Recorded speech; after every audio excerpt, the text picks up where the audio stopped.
Assalamualaikum warahmatullahi wabarakatuh. Om Swastiastu, Namo Buddhaya, salam kebajikan. Tadi malam di salah satu layar TV nasional menjadi saksi perdebatan panas, di mana di satu sisi ada Roy Suryo yang belakangan lebih dikenal publik dengan sebutan Roy Panci, datang membawa laporan ke Komisi 3 dan Komisi 10 DPR RI dengan satu dalih bahwa demi rakyat, demi hukum, demi memastikan administrasi pencalonan pejabat negara tidak lagi main-main. Tapi Ketua Rampai Nusantara membalas dengan telak. Ia menilai bahwa langkah Roy bukanlah sesungguhnya perjuangan mulia, melainkan jurus panik. Kenapa? Karena status tersangka di Polda Metro Jaya sudah semakin dekat. Jadi tentu yang menjadi pertanyaan sederhananya adalah apakah Roy sedang menyelamatkan bangsa atau justru sedang menyelamatkan dirinya sendiri. Teriak-teriak tapi lebih baik DPR tanggap dengan situasi ini dan kemudian membahas juga nanti apa yang kami tulis di buku dan apa yang terjadi terhadap gugatan ijazahnya Wapres oleh Pak Subhan.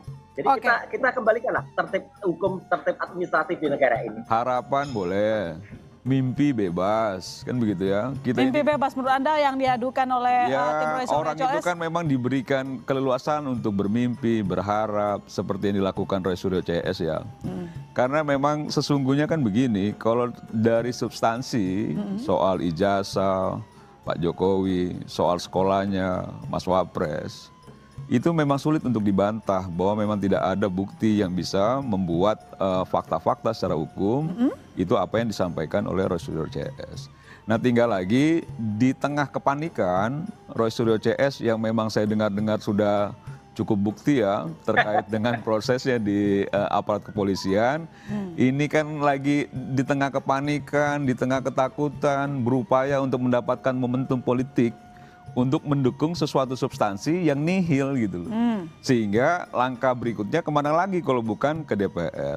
Nah ke DPR juga biasa saja diterima sama staf dan lain sebagainya. Tadi saya pikir diterima langsung tuh oleh siapa gitu. Oleh anggota dewan misalnya, nggak tahunya sama stafnya. Nah tadi harapan saya juga Mas Roy Suryo ada di sini. Jadi saya bisa tampak langsung lihat gitu apakah betul-betul masih sehat atau enggak. Karena memang begini ya Mbak, Republik kita ini kan sedang banyak sekali dicoba ya. Beberapa waktu lalu kita ada demonstrasi, kerusuhan dan lain sebagainya, krisis global. Yang menurut saya apa yang sudah disampaikan oleh pihak-pihak yang terkait soal apa yang juga digugat dan dipersoalkan Roy Suryo CS kan sudah dijawab dengan baik, dijawab dengan jelas, dijawab dengan clear. Kalau bahasa Roy Suryo itu clear gitu ya. Nah, kenapa ini terus diolah terus? Karena memang Roy Suryo CS merasa perlu masih hidup barang ini, eksistensi ini, supaya panggungnya dapat. Terus ada juga ruang-ruang politik momentum yang coba dicari-cari gitu, yang menurut saya jauh panggang dari api gitu, apalagi gitu. Yang ada itu benar kita bahu-membahu bagaimana memikirkan bangsa ini ke depan, itu yang paling penting. Cuman karena orang penuh dengan apa ya, bukan saja suzon. Kalau waktu itu saya pernah bilang, teman-teman ini ya, Mas Roy Suryo dan kawan-kawan itu seperti menteri propagandanya di zaman Nazi dulu, Hitler. Joseph Goebbels. Jadi kebohongan yang diulang-ulang itu akan juga bisa menjadi suatu kebenaran. Nah dia coba kebohongan itu diulang-ulang, orang yang tadi yakin bahwa ini tidak benar menjadi ragu dan sebagainya, padahal substansinya tetap bohong gitu. Kalau kita jujur, klaim Roy Suryo berdasarkan video yang beredar viral itu, dia sesungguhnya tidak dalam posisi mau membela rakyat. Dan kalaupun itu dia lakukan, rasa-rasanya sudah sangat terlambat. Bayangkan saja, isu ijazah, isu administrasi, isu hukum pencalonan, semua ini kan bukan barang baru. Dari dulu sudah ada mekanismenya, dari KPU, Bawaslu, sampai ke Mahkamah Konstitusi. Lalu yang menjadi pertanyaan, kenapa Roy Suryo baru riuh sekarang? Kenapa mereka baru teriak-teriak setelah dirinya terseret kasus hukum dan bayang-bayang tersangka makin dekat? Saya kira ini bukan soal rakyat sahabat, ini soal waktu yang dipilih. Dan timing Roy menunjukkan kepanikan yang nyata, bukan kepedulian. Dalih demi rakyat hanyalah tameng sesungguhnya. Jadi ini hanya alibi, sekedar baju kebesaran yang dipinjam supaya aksinya tampak gagal. Padahal sejatinya ia sedang berlari dari bayangan kasusnya sendiri yang hari ini sudah berjalan di Polda Metro Jaya. Seolah menempatkan DPR sebagai panggung cuci dosa, saya kira langkah Roy Suryo mendatangi Komisi 3 dan Komisi 10 DPR juga menyisakan tanda tanya besar. Apa motifnya? Karena DPR sesungguhnya bukanlah panggung pribadi.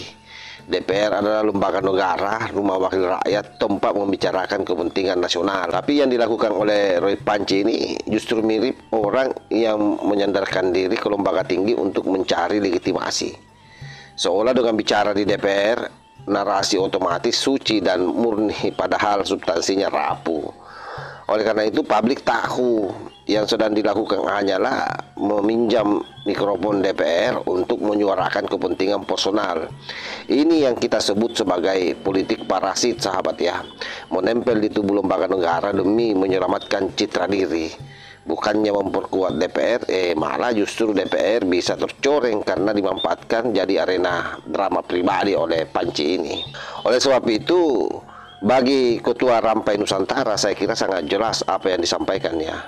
Beliau menyebut bahwa langkah Roy ini hanyalah sebagai jurus panik. Dan analisis itu memang masuk akal. Bayangkan ketika status tersangka sudah di depan mata, orang bisa melakukan apa saja untuk mengalihkan perhatian publik. Roy sesungguhnya tahu bahwa publik menyorot kasus hukumnya. Ia tahu bahwa makin sempit, maka jurus terbaik adalah melempar isu baru yang lebih besar. Dan pilihan yang paling mudah tentu saja menyerang Jokowi dan Gibran. Dan itu yang dia lakukan adalah menjadikan DPR sebagai panggungnya. Nah, kenapa demikian? Karena setiap isu yang menyeret nama Jokowi dan Gibran itu pasti viral, pasti diliput media. Apalagi kalau menjadikan DPR sebagai panggung, karena akhir-akhir ini kan memang DPR jadi sorotan. Jadi pasti tensi beritanya semakin tinggi. Dan ini pasti menyedot perhatian publik. Dengan begitu, sorotan terhadap kasus hukumnya bisa teralihkan. Ini saya kira bukan strategi politik yang visioner, tetapi ini sekedar jurus bertahan hidup sebenarnya, atau jurus panik sebagaimana yang disampaikan oleh Ketua Rampai Nusantara. Sementara kalau kita perhatikan pada serangan Roy, hampir selalu diarahkan ke Jokowi dan Gibran. Seolah-olah keluarga Jokowi adalah sasaran empuk untuk semua masalah politik dan hukum di negeri ini. Padahal rakyat sudah bosan sesungguhnya. Sudah terlalu sering isu ijazah dijadikan senjata. Berkali-kali dibuktikan sah, diuji forensik juga sah, bahkan sudah berkekuatan hukum tetap. Tapi tetap saja Roy dan kelompoknya terus menghidupkan isu basi ini. Tentu yang menjadi pertanyaan sekali lagi, ada apa? Ya, lagi-lagi karena bagi mereka isu ini bukan soal kebenaran, melainkan soal survival politik. Jadi lebih pada pertahanan diri dalam konteks atau ruang-ruang politik. Artinya selama ada nama Jokowi dan Gibran di dalamnya, mereka merasa masih relevan, masih punya panggung. Padahal sejatinya ini hanyalah kedok lama yang terus dipakai untuk menutupi kelemahannya sendiri. Karena memang kita tahu bahwa rata-rata yang menunggangi isu ini adalah orang-orang yang memiliki kekecewaan yang sangat mendalam terhadap Pak Jokowi. Dan itu sudah sering kita bahas, sahabat. Jadi Panci CS ini hanyalah sebenarnya corong bagi mereka. Mereka lupa bahwa rakyat kita ini semakin hari semakin cerdas. Mereka tahu membedakan mana kritik yang membangun dan mana nyinyiran yang penuh dendam. Dan dalam kasus Roy Panci ini, saya kira publik bisa menilai dengan jernih apa yang ia lakukan. Saya kira lebih banyak drama ketimbang fakta. Rakyat saya kira tidak butuh tontonan politis yang terpojok, lalu pura-pura jadi pahlawan. Rakyat butuh perhatian hukum, kepastian ekonomi, dan kepastian keadilan. Jadi jika Roy Suryo benar peduli pada bangsa, ia harusnya fokus memberikan solusi, bukan sibuk memproduksi sensasi, karena bangsa ini tidak akan maju dengan nyinyiran seperti yang dilakukan oleh Panci CS ini. Bangsa ini hanya bisa maju dengan kerja nyata dan gagasan yang saya kira memang harus konkret dan substansi. Jadi sekali lagi, kalau kita melihat apapun yang didalihkan oleh Panci ini, sekali lagi soal ke DPR, hanyalah jurus panik, sahabat. Karena ini memang menjelang status tersangka mereka. Jadi klaim soal demi rakyat itu hanyalah tentang politik.